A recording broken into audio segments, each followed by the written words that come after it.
Om Namo Bhagavate Vasudevaya.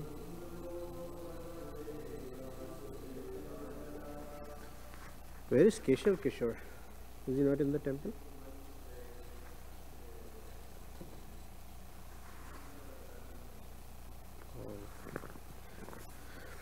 So this is Canto 10, Chapter 7, The Killing of Demon Trinavarta, text 34 through 36. Ekadarbhakam adaya Svankamaropya bhamini Prasnutam payayam asa Stanam sneha paripluta Ekadarbhakamadaya Svankamaropya bhamini Prasnutam payayam asya Stanam sneha paripluta Ekadarbhakamadaya Svankamaropya bhamini Prasnutam payayamasa Stanam sneha paripluta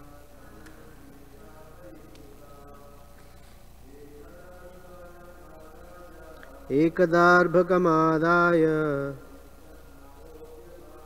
Svankamaropya bhamini Prasnutam payayamasa Stanam sneha paripluta Ekadarbhakamadaya Svankamaropya bhamini Prasnutam payayamasa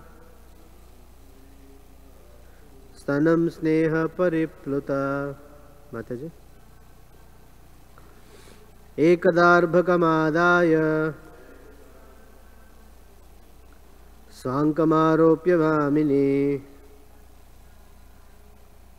Prasnutam payayamasa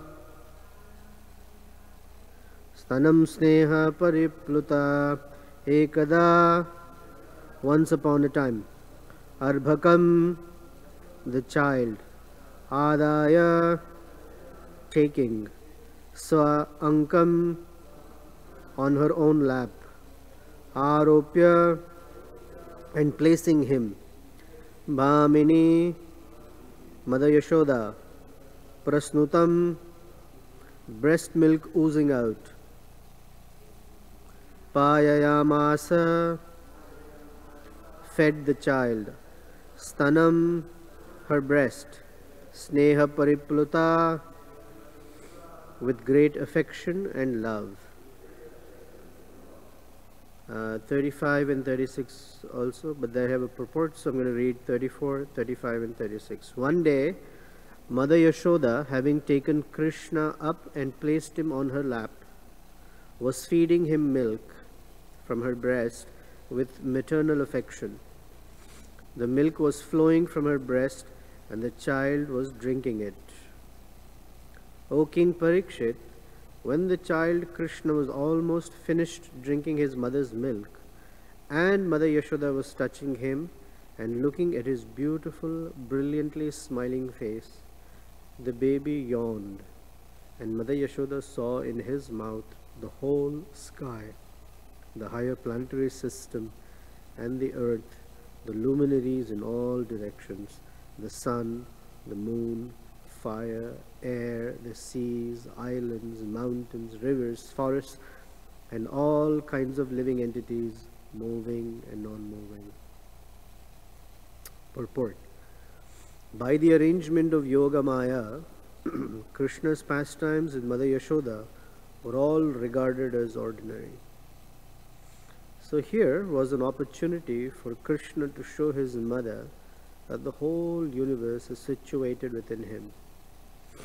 In his small form, Krishna was kind enough to show his mother the Virata Rupa, the universal form, so that she could enjoy seeing what kind of child she had on her lap. The rivers have been mentioned here as the daughters of the mountains. Nagams tad dhuritrihi. It is the flowing of the rivers that make big forests possible. There are living entities everywhere, some of them moving and some of them not moving. No place is vacant. This is a special feature of God's creation. Om Jnanatimirandhasya Jnananjana Shalakaya Chakshurunmilitam Yena Tasmai Shri Gurave Namaha Shri Chaitanya Manobhishtam Sthapitam Yena Bhutale Swayam Rupa Kadamahyam Dadati Swapadantikam Vancha Kalpatarubhyascha Kripa Sindhubhyevacha Patitanam Pavanebhyo Vaishnavebhyo Namo Namaha Shri Krishna Chaitanya Prabhu Nityananda Shri Advaita Gadadhar Shrivas Adi Gaura Bhakta Vrinda Hare Krishna Krishna Krishna Hare Hare Hare Rama Rama Rama Hare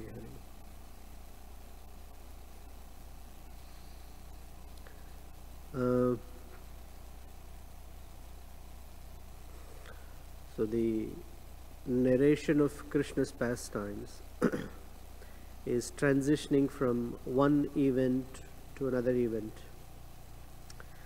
and the keyword is ekada, once upon a time. You know, every story starts with one of two ways. Either you say once upon a time, or you say long ago. So you know, when you say once upon a time or long ago, that something's coming up, a story is coming up, something wonderful. Every story starts with once upon a time, long ago. So when Shukadev Goswami is speaking to Parikshit Maharaj, and he narrates Ekada, that's an indicator that now he's moving from the killing of Trinavarta into something extraordinary occurrence, an event. And the event actually is very, in one sense, ordinary, and in another sense, extraordinary. Ordinary, that every child who is well fed, especially babies, when they're well fed, the very next thing they do is they yawn and go to sleep. And yawning is the indicator that sleep is about to come. Especially Bhagavatam class, or when someone is speaking and the other person is so bored, when they yawn, then you know, oh, I need to shut up now, right? So in this case, because he's well fed by Mother Yashoda's milk. And this verse, although doesn't have purport, she says, Prashnutam payamasa. Prashnutam means to feed, and paya means milk. Prashnutam payamasa, she fed him milk, and he was happily sucking her breast and became so satisfied that he yawned. Now for in any child's case, yawning and going to sleep on a mother's lap is ordinary. This is the extraordinary thing, that it was Krishna, it was Mother Yashoda. And for Mother Yashoda, Krishna on her lap is ordinary in the sense he is her child. She has no idea that this is the Supreme Personality of Godhead who is lying down on her lap. Generally, Supreme Personality of Godhead means up there in a very ornate altar, hundreds of pujaris and devotees serving them, decorating them, offering obeisances. That's the Supreme Personality of Godhead. That same personality is lying down on her lap, and she doesn't know. In fact, she doesn't care. So that's the extraordinary part. And to top it off, when he yawned, she saw something that was mind-boggling. She saw the entire creation, the entire cosmos in his mouth. Of course, how she responds to it comes in the next verse, so I'm not going to get there. So many times, one of the features is when there is love and affection, then even with a very, very important and powerful person, those persons who have good, friendly, loving relationships with them don't feel that power. For example, someone can be the president of a country, they can be a king or a monarch, but the people who are very close to them, they don't treat them like that, as kings and monarchs or queens. They treat them as one of their own. They have friends, they joke with each other. So in this case, Prabhupada writes, the arrangement of Yoga Maya, Krishna's pastimes with Mother Yashoda, were all regarded as ordinary. So although it's the Supreme Personality of Godhead who, it says that all the demigods offer prayers. All the demigods offer prayers, all the great kings, the great ministers, the yogis, they all are constantly offering obeisances. In the 12th canto, there is a verse, Yam Brahma Varunendra Rudra Maruta.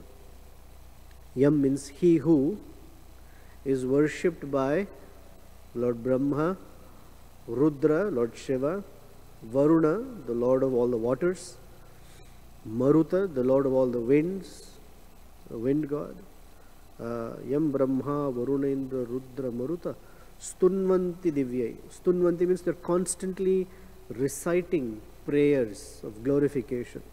Stavai Divai. And Vedai Sangha Padupanishadavai. So the Vedas, along with the Upanishads and all the corollary texts, stand like this in front of Krishna. Gayanti Samagaha. That those who follow the Sama style, means the Vedic lifestyle, they're constantly glorifying Krishna non-stop because his glories are very, very expansive. And dhyana avastita tadgatena manasa, that all the yogis, when they sit down and for years and years and years, for hundreds of years, they live a very austere life.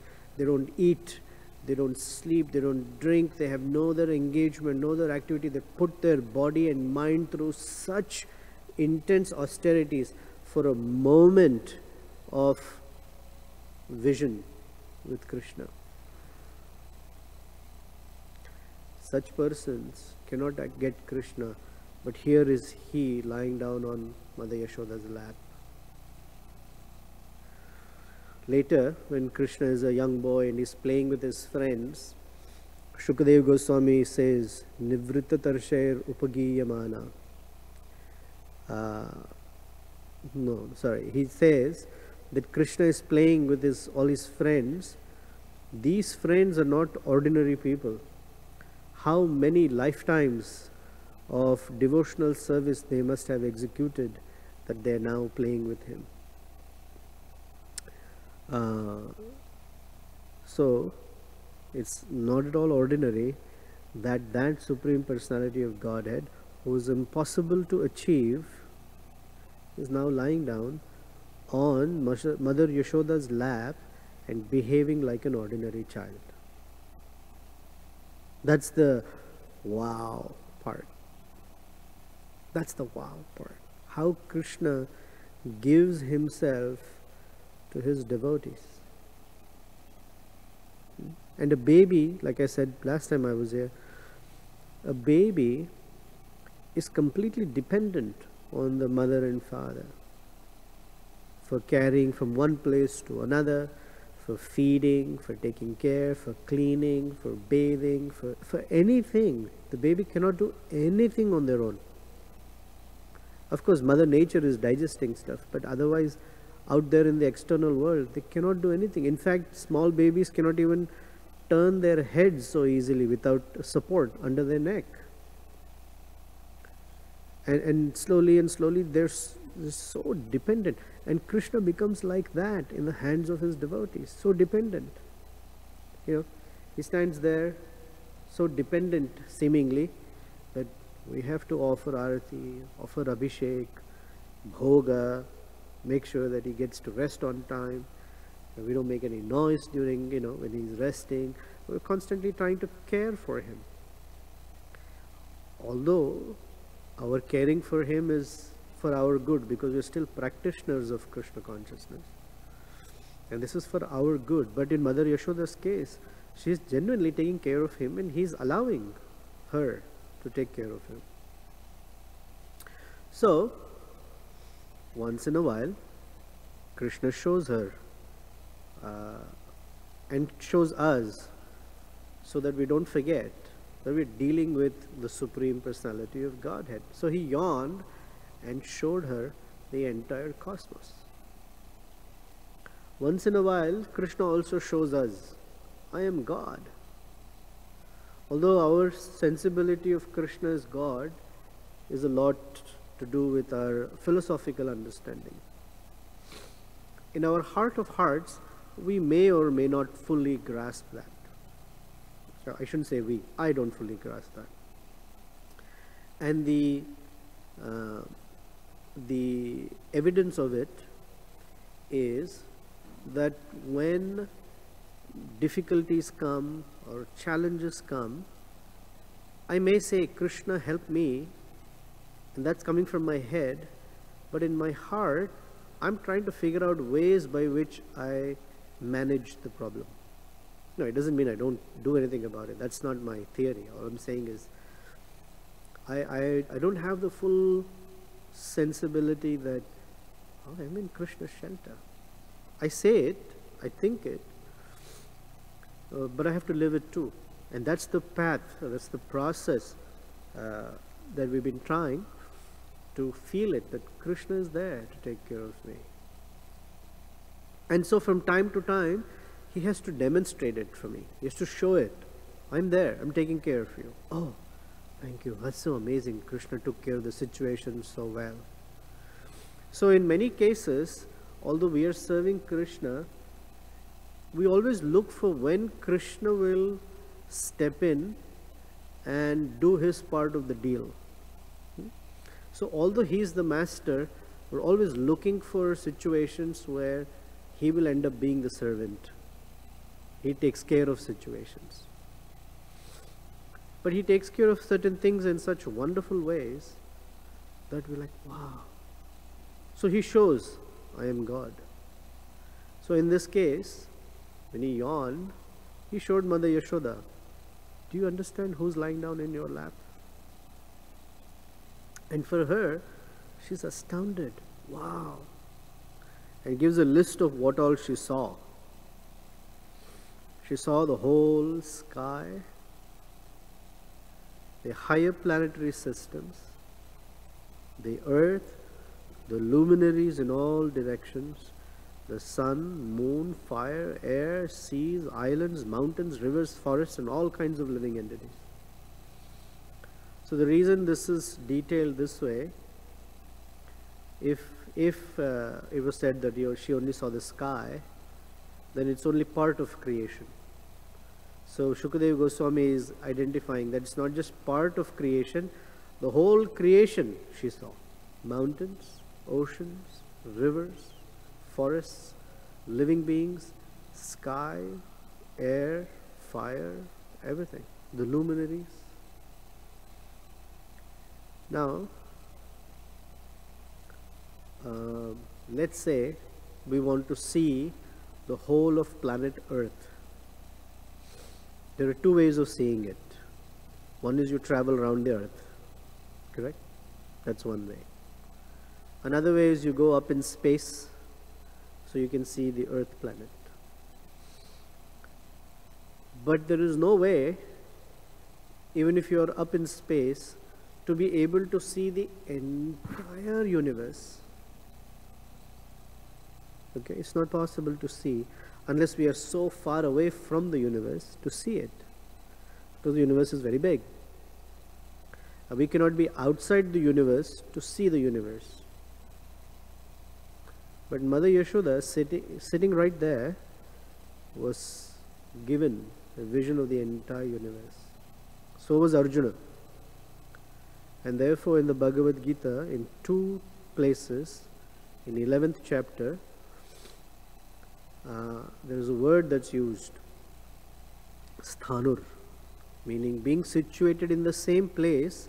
Arjuna did not have to travel the universe to see it. He was just sitting there in the chariot and he saw the entire universe. So that's a very special thing, physically to be able to see the entire universe from one point in the universe. So this is not an ordinary vision. We might say, I'm also standing and seeing the sun, the sky, the luminaries, the river, forest. We can only see them one at a time. We cannot see them all together. To see them all together, the vision required is a different one. It requires a spiritual vision.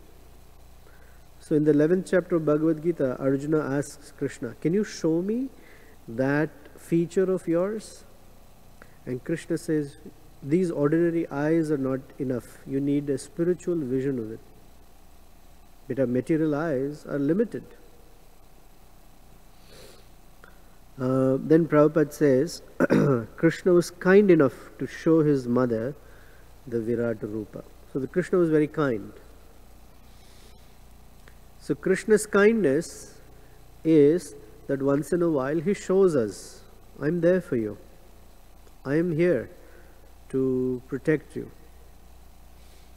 And that's important for us, because if Krishna does not show that, we might find bhakti a very boring process, because I'm only giving and giving service to Krishna, and Krishna doesn't seem to do anything for me.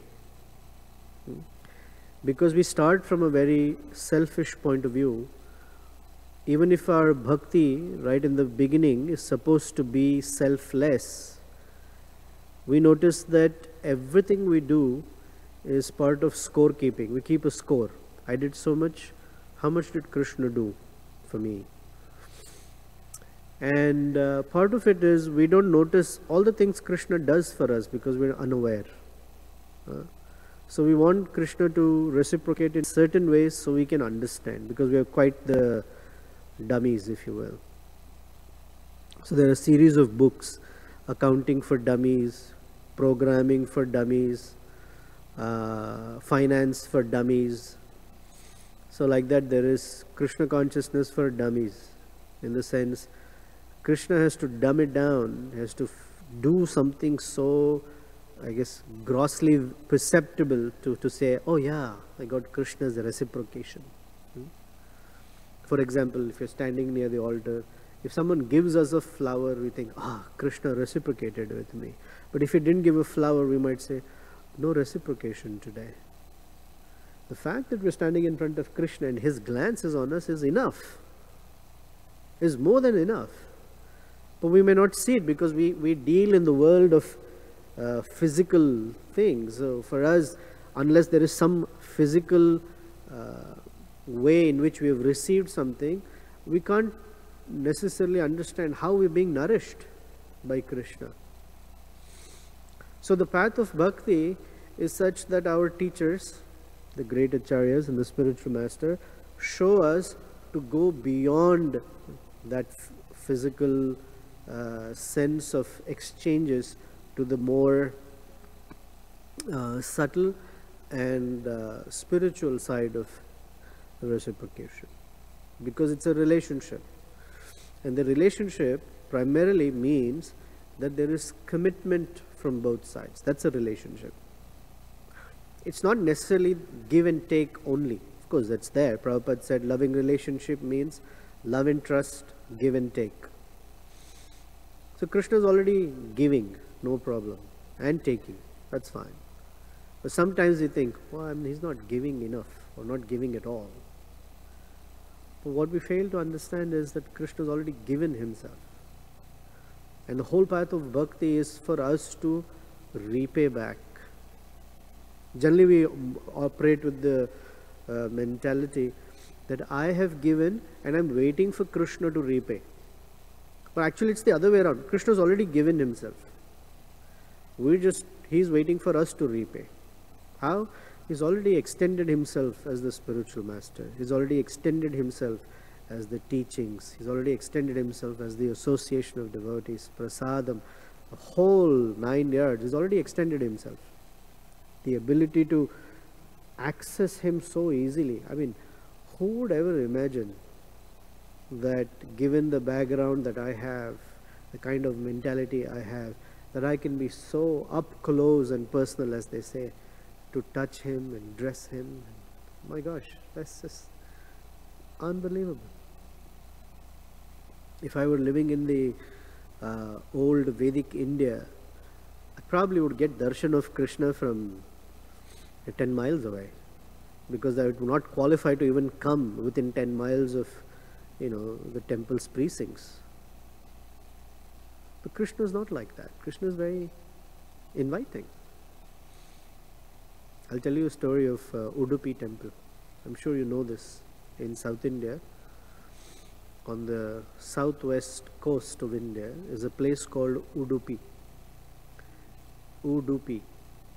This is the place where Madhvacharya established the deity, and his whole matha, his whole institution was established there. So the story goes that Madhvacharya found this deity of Krishna. It is very small, standing. In one hand he has a ball of fresh butter, and in the other hand he has a churning rod. That's the deity Rukmini used to worship. And then the history was that the deity got lost. No one knew what happened. One day Madhvacharya, Madhvacharya means about 1100 or 1200 AD, so about 800-900 years ago. He was sitting at the banks of the ocean or the shore, and in his prayers he saw a boat was stuck in a sand ridge, and the boat was not moving. Because Madhvacharya is the incarnation of Vayu and Hanuman, a very physically strong acharya. He was like muscular, fully ripped, 6-pack, 8-pack like that, very buffed. So he walked up and lifted the boat from the sandy ridge and freed the boat. So the person was very, very happy. He said, "What can I give you? What can I offer you?" And Madhvacharya said, "I don't need anything." So the person said, "I have this big block of chandan, gopi chandan that we apply. I have a big block of it. I'd like to give it to you." I said, "I'll take the gopi chandan. I can always use it." So he was carrying this huge, heavy block of chandan and walking through the water to come to the shore. And as he was walking, he tripped, and that block of chandan fell from his hands. And when it fell, it cracked open. And inside that block of chandan was this deity of Krishna. So he thought of it as a very, very special and extraordinary blessing of Krishna, and he established that deity in Udupi. And for many, many, many, many years they served the deity very, very nicely. They're very strict, very, very particular, clean, meticulous. And one of the things was, in those times of Indian history, is that people who were not Brahmins were not allowed inside the temple. Because Brahmana means you already have a ticket of cleanliness to enter. And if you are not a Brahmin, that means you were not clean enough. You were not qualified to enter. So there was a devotee by the name Kanaka Dasa, who was not from a Brahmin family, he was from a low family.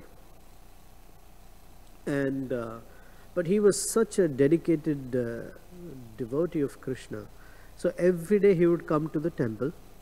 He never complained, oh, why am I not being let in? I'm the devotee.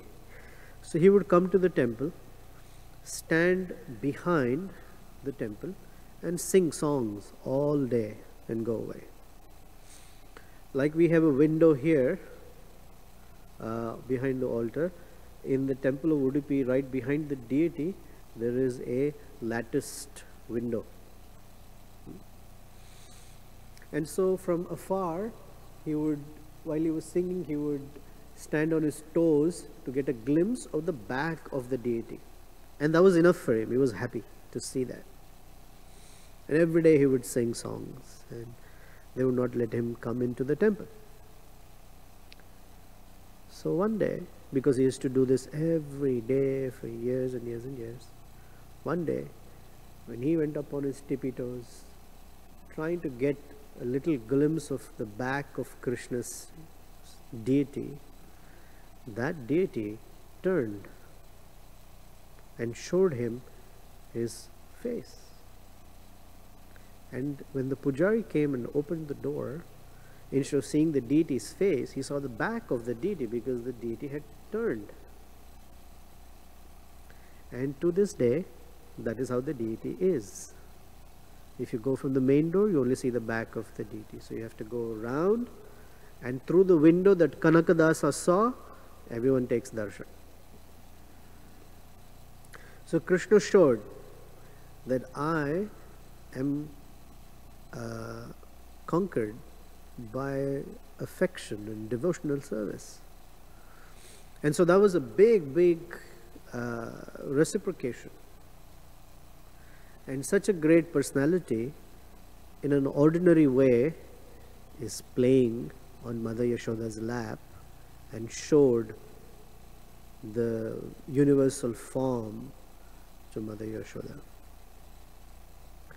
So the extraordinary thing is that from Krishna's side, he's already given himself to us. And the rest of our devotional life is an attempt to repay that generosity. And when I take stock of how I'm doing, I find myself falling way too short each time. Yeah? So it's like on my mortgage payment, if I have to pay $1,000 mortgage, I find that I'm only paying $1. And each month, Krishna says, all right, come back next month, let's see how it goes. But that's all it is. And I probably am being arrogant by calling it $1. I should probably call it a dime or less, but that's how it is. Falling far short of how I'm supposed to reciprocate in my relationship with Krishna. That his kindness is once in a while he shows. In the most, for me, the most undeserving way, he shows that he's there and he's committed to being there for me and being there for all of us. It's just that I don't take full benefit of it. Well, that's about it. Any thoughts, comments, questions? Nice to see both of you. Any? Yeah.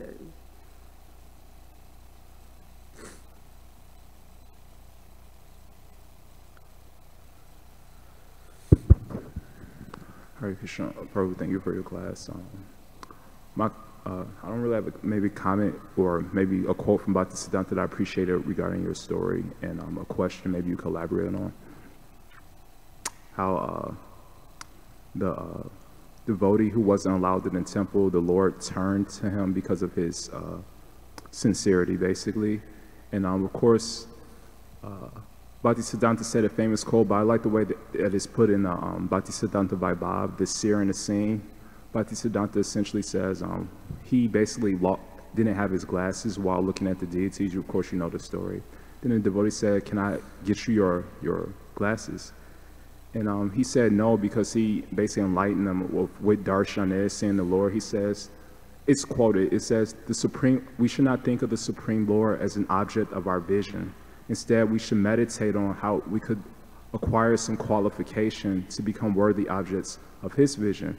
And so my question is that basically this devotee's sincere devotion, the Lord reciprocated with him, turned around. But there was one verse in the Bhagavatam I was meditating on recently that I probably had a question on. Glad I could bring it up to somebody. That in the first canto, chapter 6, verse 19, it basically says that Narada Muni, when he was meditating on the Lord, he saw the Lord within his heart and he experienced extreme bliss. Then he tried the same mechanical sadhana process again, and the Lord didn't reciprocate. But it's not like he was committing offenses. Usually when we commit offenses or something, we don't see the Lord. So my question is that how to maintain your spiritual, because it says Narada became depressed when he tried the process again. And in Prabhupada's purport, he says, we cannot just call the Lord by a mechanical process. We may be able to call the Lord and see him by one process, but if we do the same thing, the Lord is not obliged. And so my question is how to maintain your spiritual enthusiasm when sometimes you're experiencing bliss. And basically my question, how do you know whether you're committing offenses or whether the Lord is just not reciprocating to test your determination, essentially? Well, that's easy.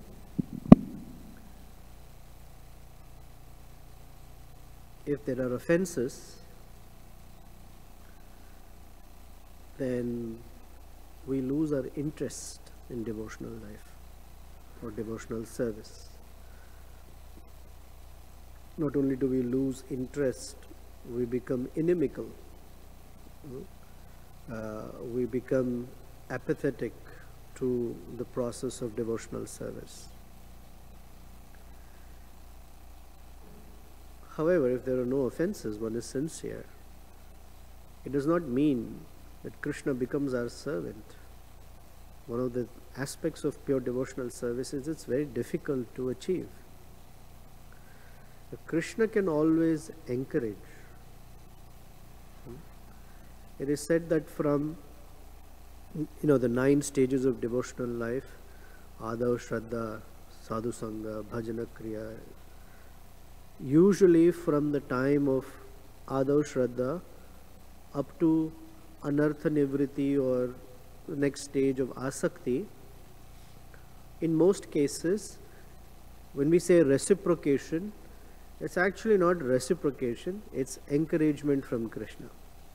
It's a slap on the back, pat on the back, hey, good job.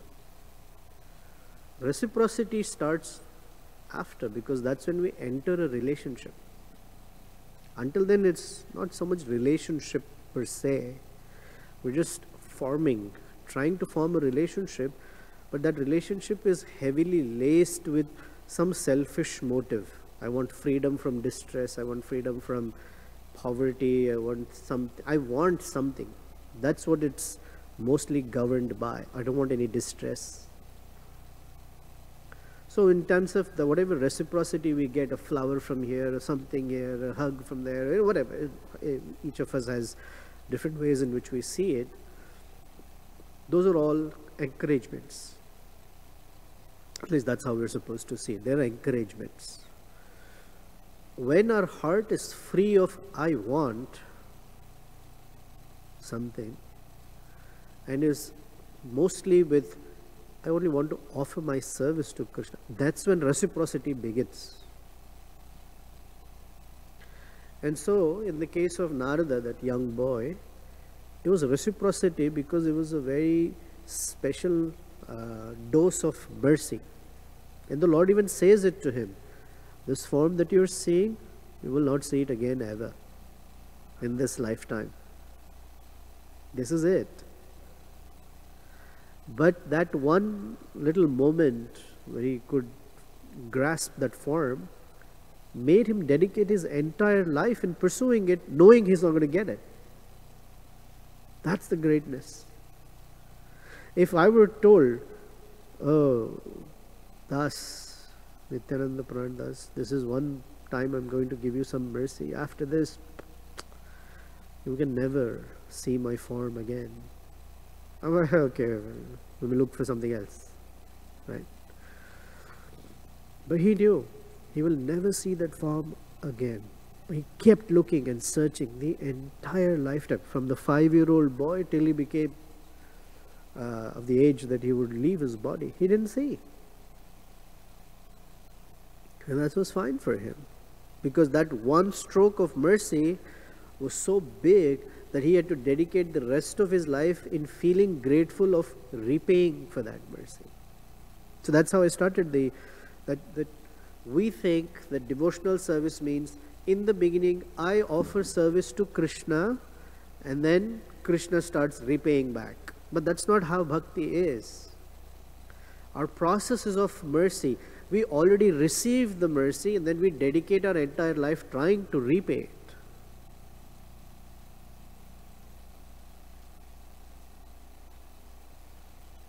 That's what it is.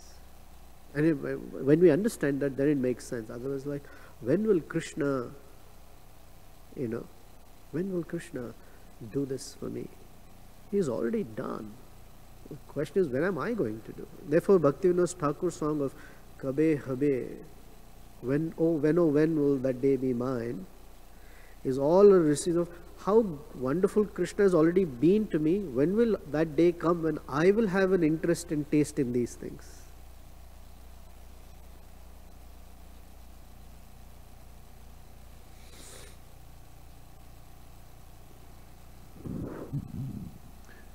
You were saying when a devotee's in distress, maybe he's in a poverty situation, he wants to be relieved of that. So, but when he gets relieved, he goes on his merry way, But when we're in the poverty situation and we can't really perform devotional service so nicely. So if you just have a little sense gratification, then, it's a lot easier for you. Do you see it like that sometimes? I see it all the time.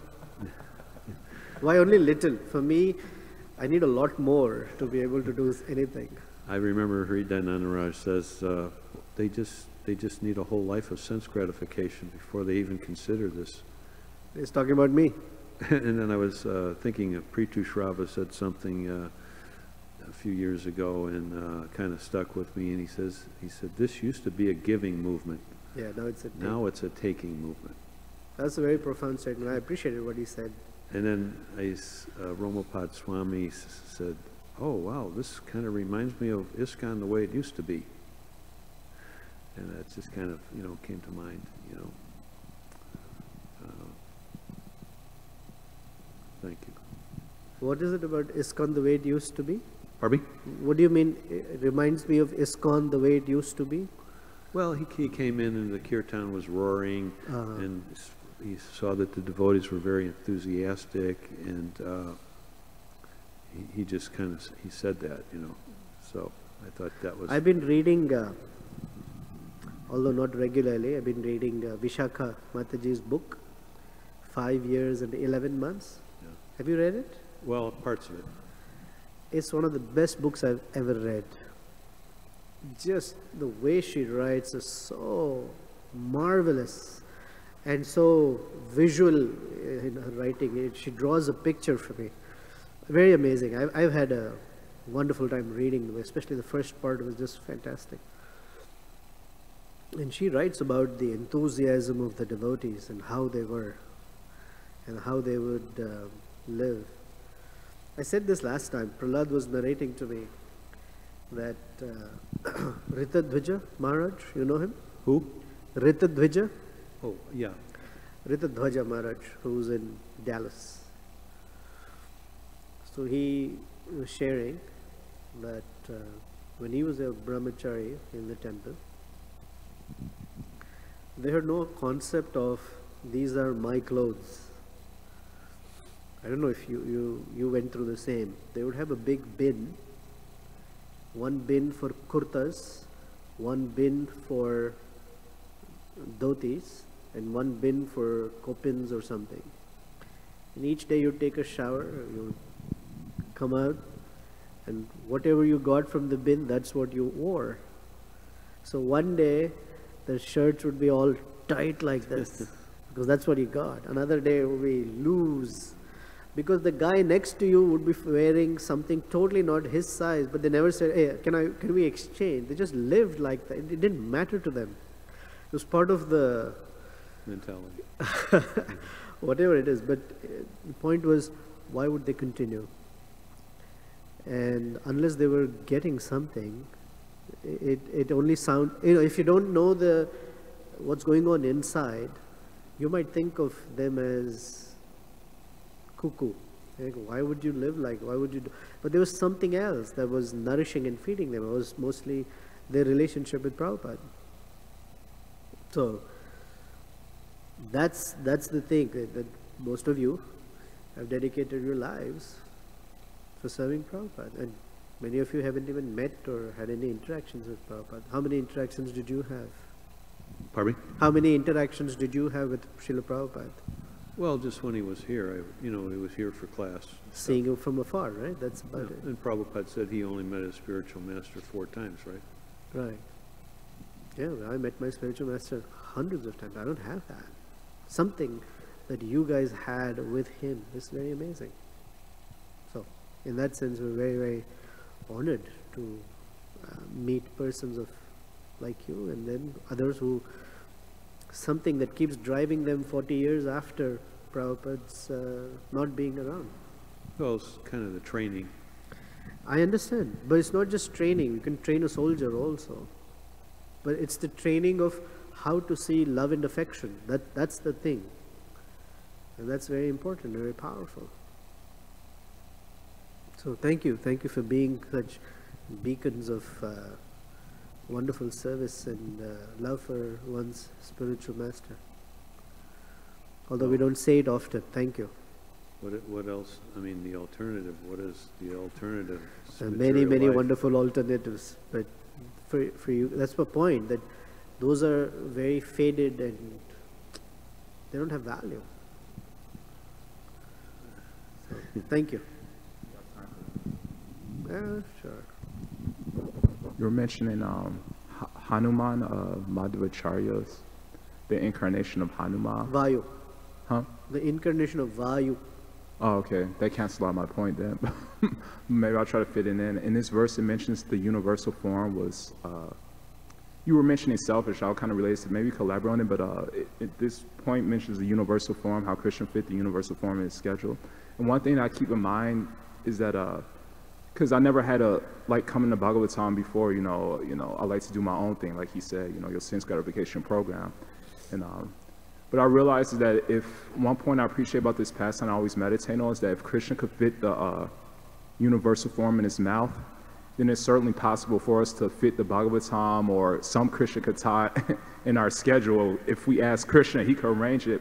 And usually the tendency is, one point I was mentioning is that if we were glorified, if Krishna's even glorified, we can't fit in our schedule. But if we're glorified, we somehow other fit, our glorification in our schedule. And that reminded me of one pastime I really love, is that when, basically, I think you love the Ramayana, you always saying you're reading that. Yeah. Is that when the monkeys carved Rama's name on the stone, it floated. And so I appreciate that pastime, because when we carve Krishna's name on anything we do, we float. But when we want to carve our own name, we sink. And we see this in the pastime when Hanuman, even in the name of Krishna consciousness, Hanuman, he told the spider, I'm better than you. But that was, in one sense, carving his own name, because the strength came from Krishna, but he was thinking of it from his own strength. So my question is that there's a nice quote that says from one hockey coach. He says, because in any team sports, there's two names on the jersey, the one in the front and the one in the back. The one in the front is the team name, and the one in the back is the individual name. So there's one hockey coach that I really appreciated. He says, when you put on that jersey, the name on the front is a hell of a lot more important than the name on the back. And that's essentially what Krishna told, Rama told Hanuman. So my question is, how do we know if we're, like you said, being selfish, doing Krishna consciousness materially motivated? How do we know that? No taste.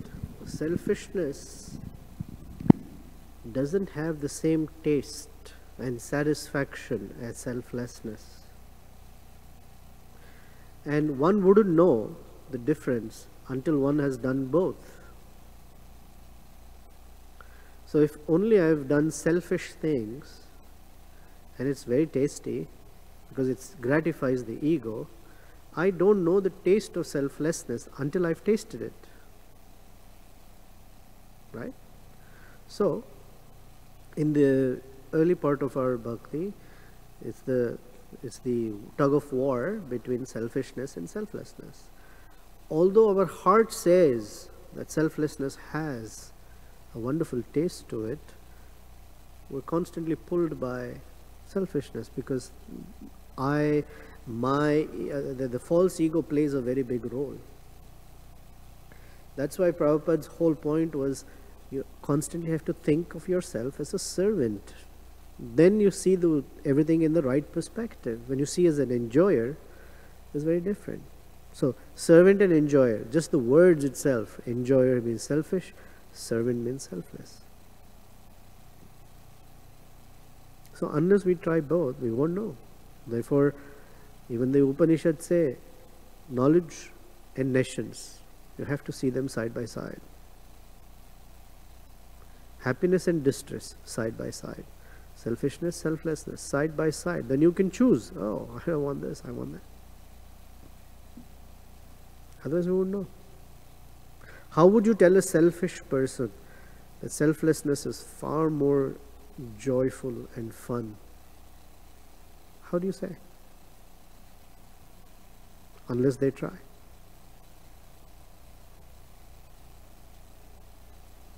Okay, anything from you?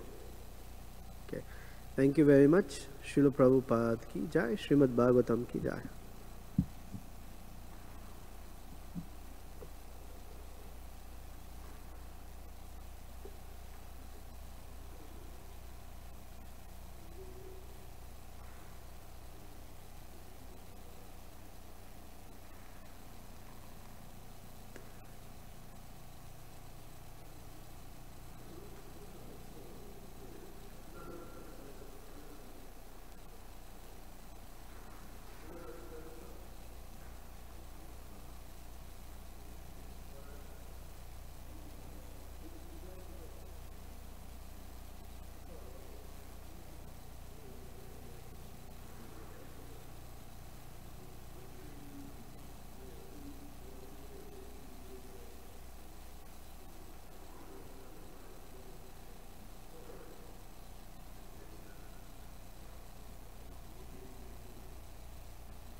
Well, this weather is not very good for my health.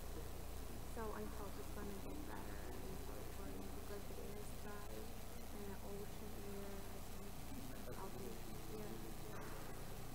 Yeah. Because my house, like since I moved to Chicago, I always struggle with my health. Always. It's like non-stop. Some days better, some days worse.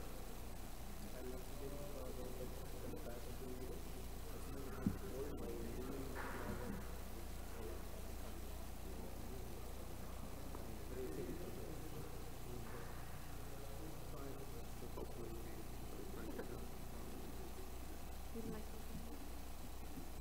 Yeah, the mood is different. No, I don't. Devotees in general. One is very expensive. In Southern California,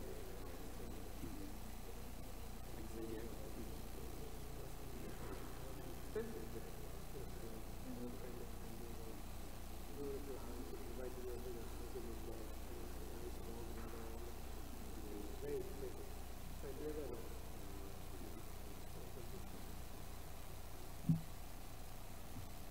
It is cold.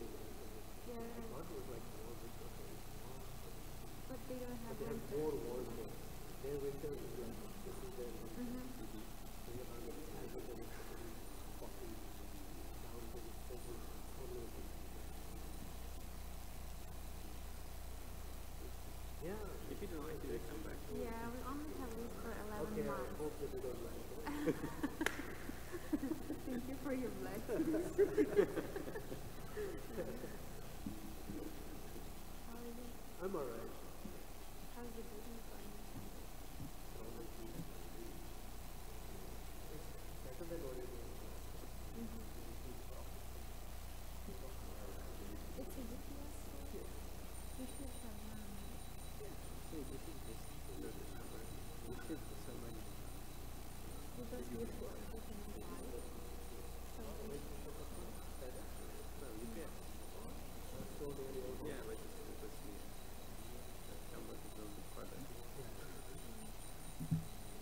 Yeah, we're not driving the car there. We're just shipping the car, shipping the stuff. What day is that? What they send. Yeah, It's a little bit more. 1200. 1200. And they cover me. Once you load it a little bit. That's enough. You fill it up with Well, usually they don't want it. They don't want to have a lot of stuff. Yeah, inside they it, only but 100 they pounds. limit it. 100 pounds. because they know you can put it in start off also inside the car. That's one.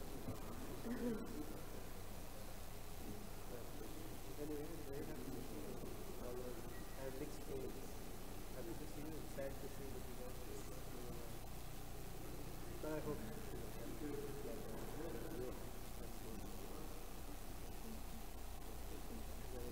you know anyone there already? Or? Yeah, a couple. Chicago devotees met them. Russian speaking and the guy who's here has a Russian sister. And also, some Russian speaking devotees there too. I think we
Is that story of Vishwamitra and Vishwan? How do you say Vishwanath? When they were about Vishwanath, Vishwamitra, and he wanted to. Yeah, exactly. Is that just in the Bhagavad song that passed on? Oh, yeah, that is good. Oh, okay. Yeah, the story is in Bhagavad. Yeah, because I read that story in the epilogue, but I didn't know what it was written in the Bhagavad song. I'll look it up. Because I usually like to quote, I like to quote Ramayana and other books, but I like to quote Prabhupada name, because since, I have that Ramayana, like Krishna Dharma, and I read it in the epilogue, I like to quote like verses and scriptures. So maybe